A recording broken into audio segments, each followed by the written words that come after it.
Good morning, good afternoon, good evening, YouTubers. This is Jerry Diamond with How to Get Out of Babylon. And I had some time here.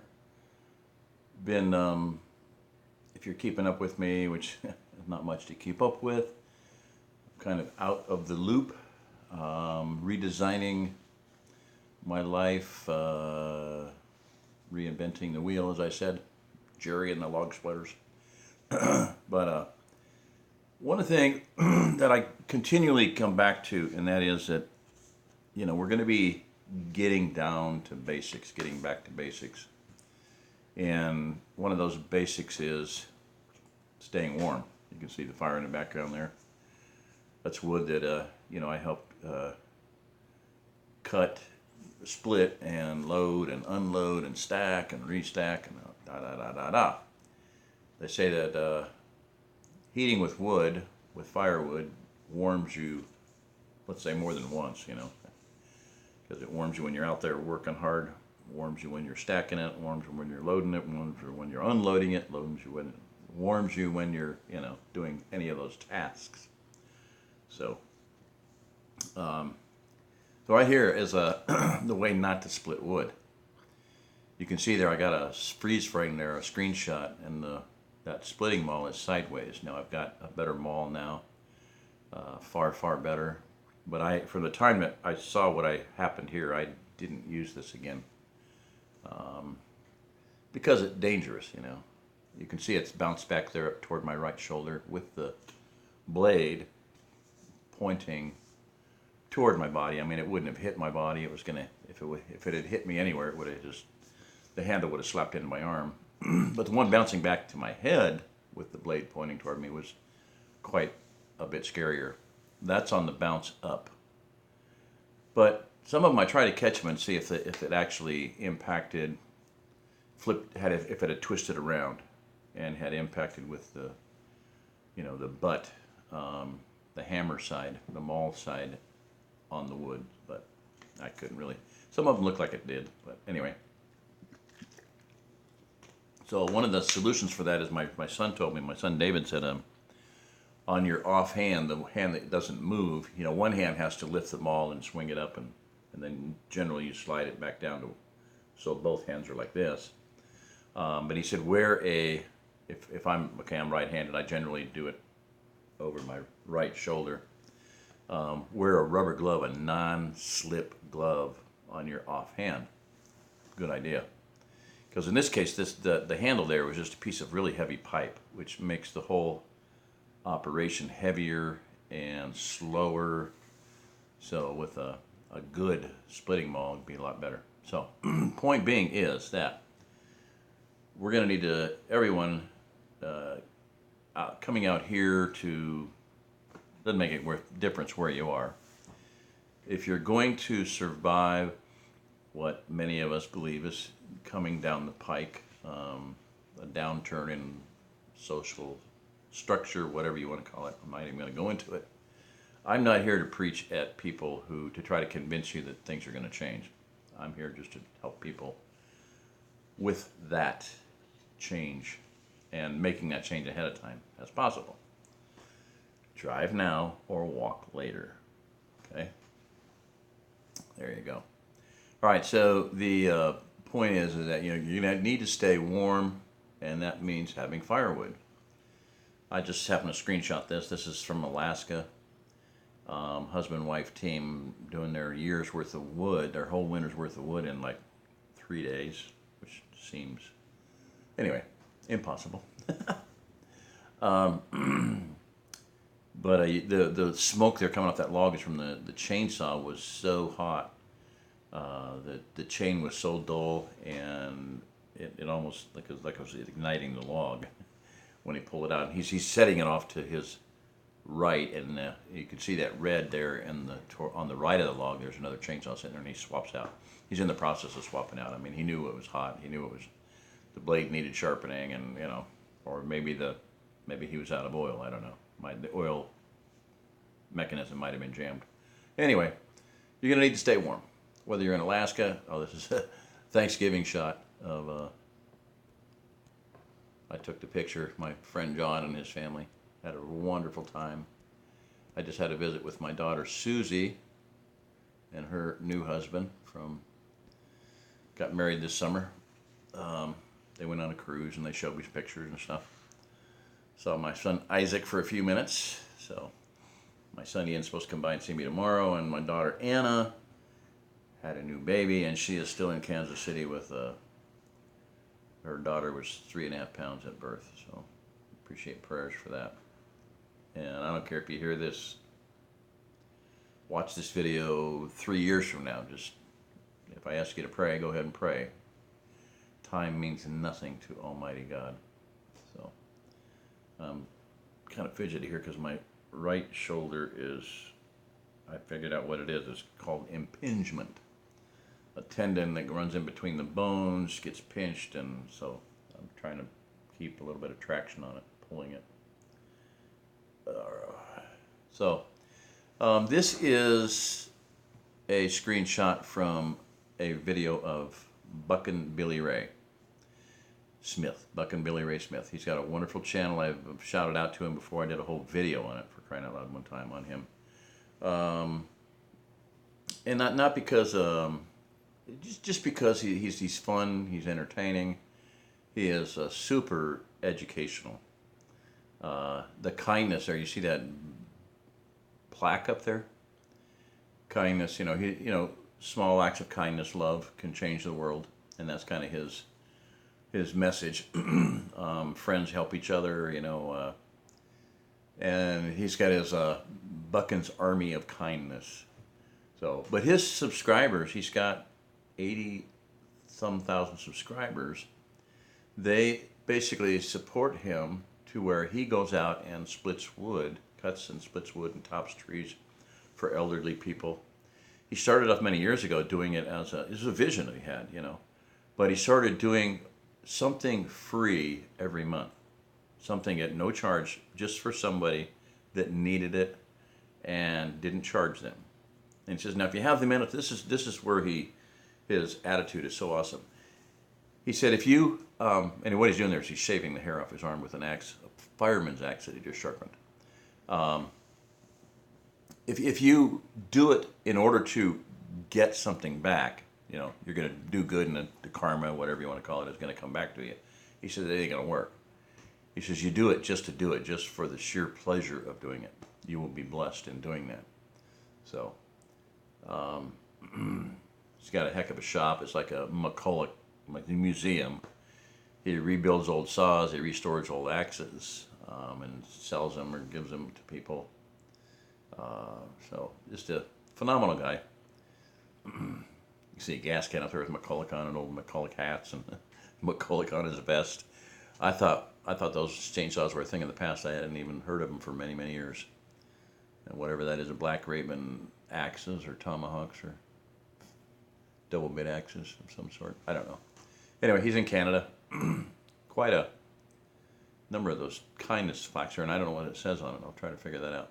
All right, so he's going to the door. His son was bringing him coffee at McCulloch Avenue. And the really old saw right there above my head there, hanging up there. My gosh, that thing is probably 100 years old. I don't know. So this is him working with his dad. And again, he's got a fireman's. There's a Viscars splitting maul, probably splitting axe. Or I don't remember. His dad was using it. That's his father there. He just loves his fireman's axe. Now compared to, I want to show this, make the comparison here. You see how thin that blade is there. The taper of it is very sharp. You can see it better there in the vise. Okay. This other one there, I don't know, that one would not be good for splitting, because I got all excited about it, and Bill had a fireman's axe, and so I took it out and tried to split, and that was like the tail end of my whole splitting saga with overextending my heart capability. Okay, I've talked about it before. I don't need to talk about it anymore. But anyway, you see how this one is very thick at the front of it. It's not tapered as nearly as sharp as that other one.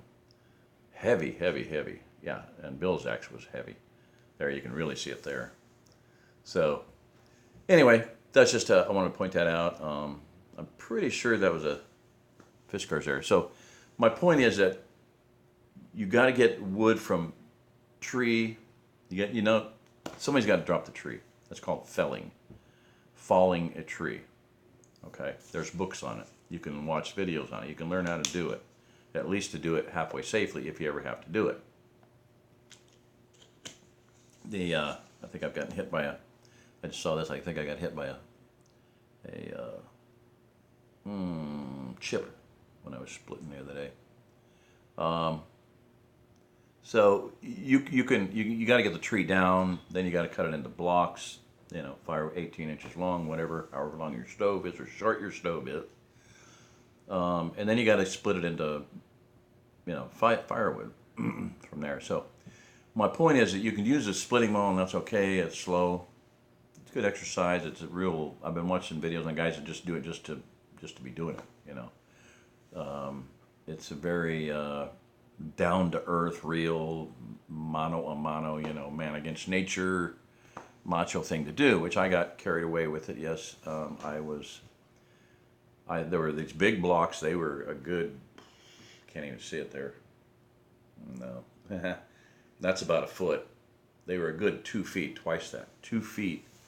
Been sitting up there for a couple, 3 years because nobody felt like picking them up and putting them in the truck to split them. So I thought, well, I got this 8-pound head homemade splitting maul, and one day I started into one and I split it. So I'll do one a day. There's 13 of them. Well, I did another one one day, and another one, third one, and then did one that I did the video of where I got caught bounce backing, and then I tried the fireman's axe, and that was the end of it. That put me down for an entire week. So, point being is that's not the way to do it. I'm too old to be doing that.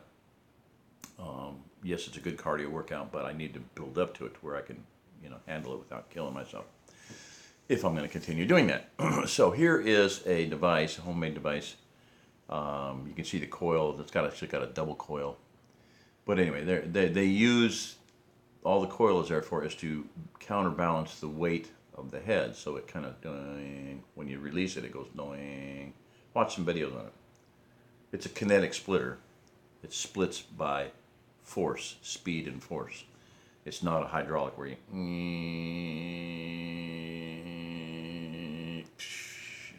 back return, It's about 13 seconds for a stroke. This thing's much faster. Wham, done, wham, split. So this is what I want to get at with the idea of the understanding that none of that has to be steel except for the head. Everything else that you see there can be built differently, done differently with weights, counterweights, bungee cords, twisted rope. I mean, the Romans they made siege engines and threw stones with twisted rope, catapults. Swinging weight, trebuchet, if you look up a trebuchet, it's a long thing like this with a arm and a really heavy, like 1,000 pounds of, just a bucket with a whole bunch of rocks in it, or water, whatever. So when you release the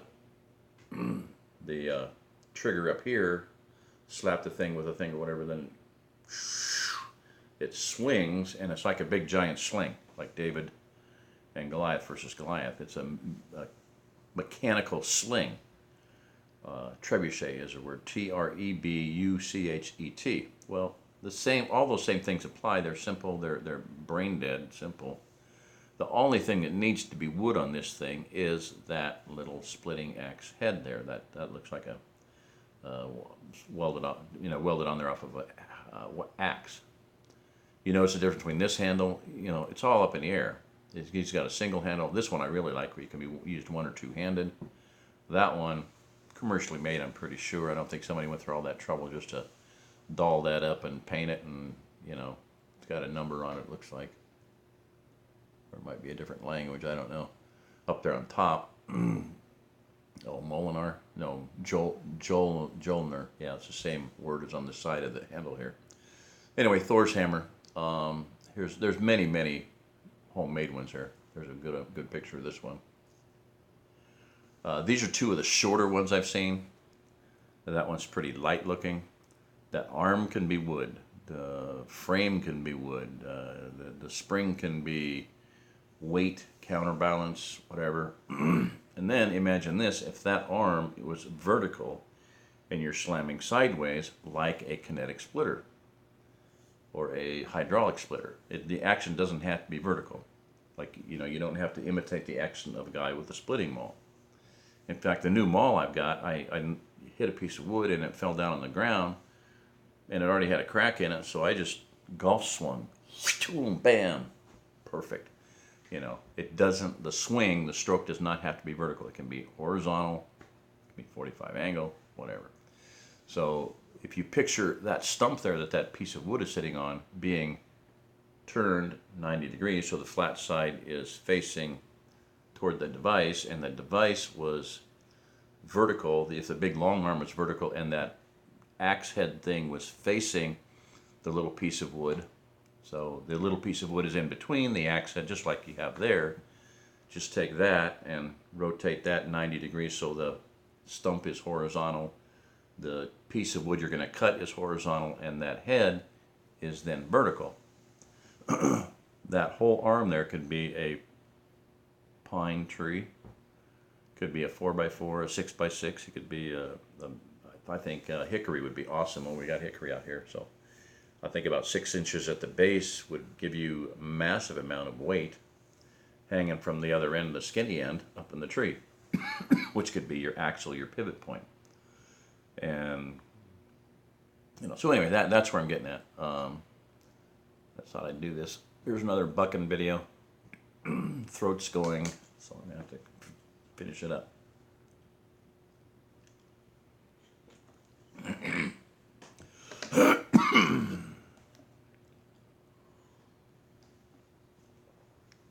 This guy drives a really old, it says Mercury on it. I don't know if they even made a Mercury pickup truck. Look at the lights, the tail lights on the side there. Old. There's an old McCulloch that he restored. Better picture of it there, a little bit clearer.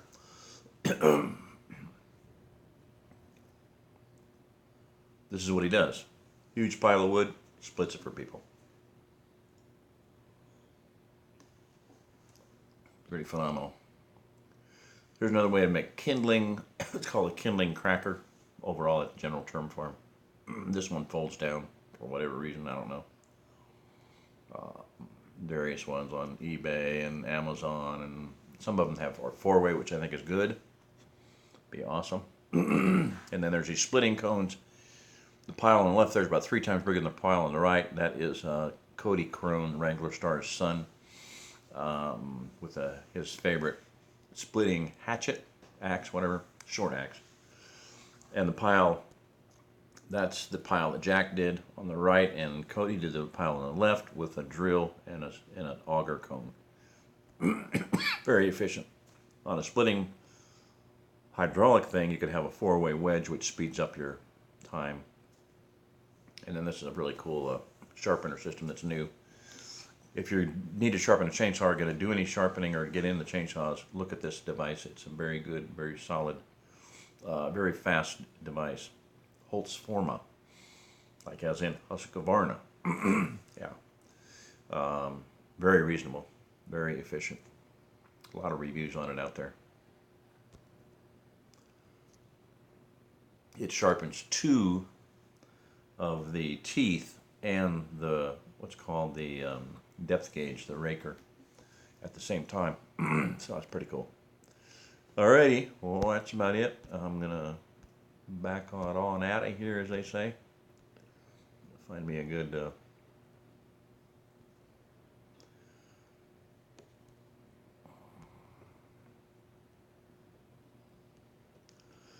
anyway, that'll do her. Little note at the end here. Computer is, I got a laptop. I've had a laptop, and a friend is restoring it, rebuilding it for Windows 7 instead of the Windows retarded 10, horrible 10. And basically, I'm going to be able to use that pretty quick. We're going to be getting back on Patreon, beefing up my channel. getting my home page and fixing it up with categories and videos and playlists, categories of each one. So a lot of good things are going to be happening. It's just been very slow. I mean, gosh, 2 years. I think better than a year getting started on Patreon. So I'm working on it. It's going to happen. So thank you for your patience. Those of you who are on my Patreon, I appreciate it, and please continue. Things are going to happen eventually. But I need to take care of myself, and that's been my primary thing. I've realized that finally it's gotten through my head. I cannot keep pushing and doing and putting myself out for other people, because 90 times out of 100, 9 times out of 10, they don't appreciate it, and they end up, not doing me any good.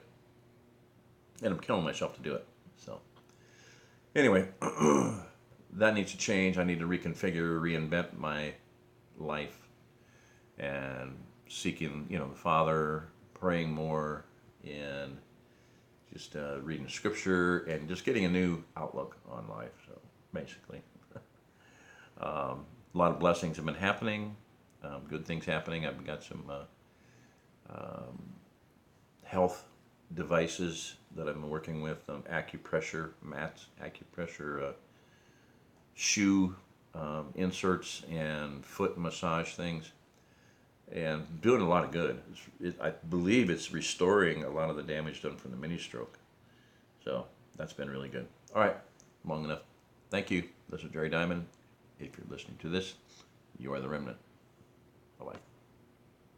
How do I turn it off? Been a while.